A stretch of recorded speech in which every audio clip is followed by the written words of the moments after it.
Bonjour tout le monde, j'espère que vous allez bien, c'est Instant Reptile, on se retrouve aujourd'hui pour une nouvelle vidéo où je vais vous parler des modifications que j'ai effectuées dans mes terrariums, donc autant le terrarium de ma boa impérator, autant les deux autres terrariums, donc celui de mon Pituophis et celui de ma Coleonatus radiata. Mais avant ça, je tenais juste à vous parler d'une petite chaîne qui me tient vraiment à cœur, que j'apprécie plutôt bien, c'est la chaîne Arthropo Reptile, qui fait de très bonnes vidéos. Il possède plusieurs espèces vraiment très sympathiques, je vous inviterai à les découvrir sur sa chaîne. Il réalise de temps en temps des petits vlogs, tout ça, et ça me plaît plutôt bien. Donc si vous avez envie de passer voir la chaîne de Arthropo Reptile, eh bien je vous mets le lien en description, c'est tout en bas, n'hésitez pas à faire un tour sur sa chaîne.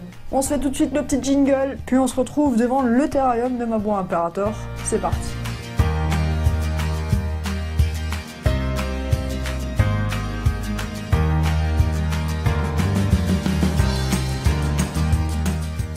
Voilà, nous y sommes devant le terrarium de ma boa impérator. On va commencer par celui-ci. Il y a eu plusieurs modifications majeures, on va dire, dans ce terrarium. Je vais vous expliquer pourquoi j'ai fait ces modifications. La toute première modification que j'ai effectuée dans le terrarium de ma boa impérator, c'est que j'ai entièrement siliconé le sol du terrarium. Il faut savoir qu'avant, je chauffais le terrarium grâce à un câble chauffant qui serpentait au fond du terrarium. Et au-dessus, j'ai des plaques en fibre de béton qui me permettaient de faire un double sol pour le terrarium. Les plaques étaient découpées en plusieurs parties, ce qui me permettait de démonter facilement le double fond pour aller le nettoyer. Le problème étant que, vu que la plaque est en plusieurs parties, il y avait des trous entre chaque plaque et tout ce qui était urine passait du coup entre. Et ça, c'était vraiment pas cool. Du coup, je devais nettoyer très régulièrement et démonter entièrement le terrarium. Pour siliconer ce fameux fond, j'ai utilisé du silicone aquaréthane, spécialement conçu pour les aquariums. Le fond de mon terrarium est actuellement entièrement étanche, il n'y a plus aucun souci à ce niveau-là. Maintenant, ce qui a posé problème, c'est que vu qu'il n'y avait plus ces petites rainures dans le fond du terrarium, la chaleur avait beaucoup plus de mal à traverser et par conséquent, j'avais, avec le câble chauffant, un point chaud trop localisé, vraiment très petit par rapport à la taille du terrarium. Et j'ai dû trouver une solution vraiment rapidement. Pour remédier à ce souci, j'ai placé une lampe céramique de 100 watts avec une douille céramique et une protection. Je n'utilise plus ce fameux câble chauffant vu que maintenant j'ai la lampe céramique. Le câble chauffant ne me sert absolument plus à rien et je l'ai débranché pour brancher à la place du coup la lampe céramique qui a été thermostatée. La sonde du thermostat a été placée sous la cachette du point chaud. Au-dessus de la cachette, j'atteins 31 voire 32 degrés sans problème. Et en dessous de la cachette, j'atteins 27-28 degrés. Vous l'aurez remarqué aussi, j'ai placé du coup un décor de fond. C'est un espèce de petit poster vraiment sympathique que j'ai découpé aux bonnes dimensions. À peu près aux bonnes dimensions, vu qu'il y a quelques centimètres, peut-être 1 ou 2 centimètres qui manquent du coup à un petit bout, mais ça c'est pas grave, c'est parce que je découpe vraiment mal. Concernant ma boa impérator, elle se porte vachement bien. Je vous mets quelques images de ma boa impérator, vous pouvez voir qu'elle se porte super bien, elle est actuellement cachée dans sa cachette point froid. Elle aura son repas dès que ma commande arrive. Petite commande de rongeur qui a été faite chez Barfood.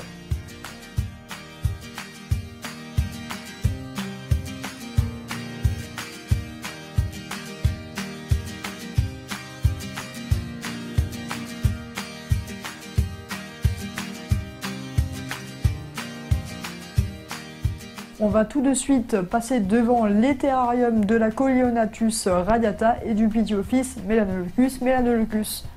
En ce qui concerne les modifications au niveau du terrarium de mon Pituophis melanoleucus, j'ai changé la gamelle d'eau, donc c'est une nouvelle gamelle d'eau en espèce de fausse pierre que j'ai commandée. J'ai également siliconé la plaque de plexiglas, je vous mets quelques images, je l'ai siliconée, c'est pareil. Il faut savoir que cette plaque de plexiglas, autant que pour ce terrarium que pour ce terrarium-là, je les avais percées à l'époque pour que la chaleur passe mieux. Le problème, c'est que toute la saleté passait en dessous par les petits trous, l'urine aussi, et du coup j'ai décidé également de siliconer entièrement cette plaque de plexiglas. Et malgré cela, j'arrive tout de même à atteindre une très bonne température au niveau du point chaud. La chaleur passe bien à travers le plexiglas qui fait plus ou moins 5 à 6 mm d'épaisseur.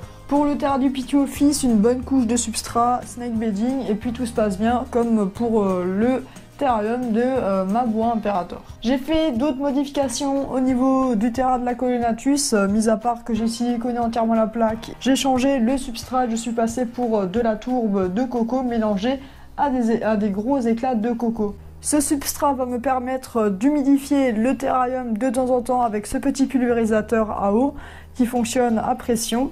Et pourquoi pas essayer d'éviter les mauvaises mues de ma Colénatus radiata qui a l'habitude d'en faire en ce moment.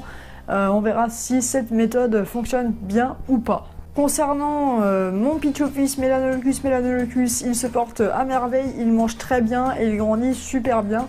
Je suis vraiment content. Actuellement, il est passé de la souris au petit rat depuis quelques temps. Sur la commande de Barfood, j'ai également rajouté des petits rats, donc ça va arriver pareil, ça va arriver jeudi. Et concernant la Colénatus radiata, je vous mets une photo si j'arrive à trouver de la Colénatus radiata quand je l'ai eu, après que je l'ai commandé chez la ferme tropicale, et une photo maintenant, par rapport à maintenant, comment elle est au niveau de sa taille. Vous verrez qu'elle a très bien grandi depuis, elle se porte super bien aussi, et elle mange super bien. Je la nourris actuellement avec du rosé de souris, elle ne prend pas plus grand pour l'instant. Mais par la suite elle pourra passer bientôt au rosé de rap. Je tenais dans cette vidéo à remercier toutes les personnes qui me suivent, ça me fait extrêmement plaisir et ça me tient vraiment à cœur de vous remercier dans cette vidéo. Vous êtes de plus en plus nombreux à me suivre autant sur YouTube que sur le groupe Facebook Instant Reptile, que sur le serveur Discord où vous pouvez venir me parler à l'oral ou à l'écrit. Je reçois énormément de commentaires vraiment sympathiques de votre part et sachez que je lis chacun de vos commentaires. Merci beaucoup à vous, ça me fait super plaisir. Je ne sais pas comment vous remercier, mis à part en vous sortant des vidéos de temps en temps et voilà, pour vous faire un petit peu découvrir mon univers. Je ne sais pas si vous allez bien voir, mais à ma droite vous pouvez voir la colonie de Crématogaster roganophorie toujours en train d'être déménagée parce qu'elles n'ont pas trop envie. Donc là, ce que j'ai fait, j'ai placé du coup le nid dans un carton pour faire le noir. Tout ça, j'ai essayé plusieurs techniques, elles n'ont pas envie de déménager, mais ça je vous en parlerai dans une autre vidéo. Sur ce, je vous fais de gros bisous, merci à tous, n'hésitez pas à lâcher le pouce bleu, ciao tout le monde, c'était Instant Reptile, à bientôt pour une nouvelle vidéo.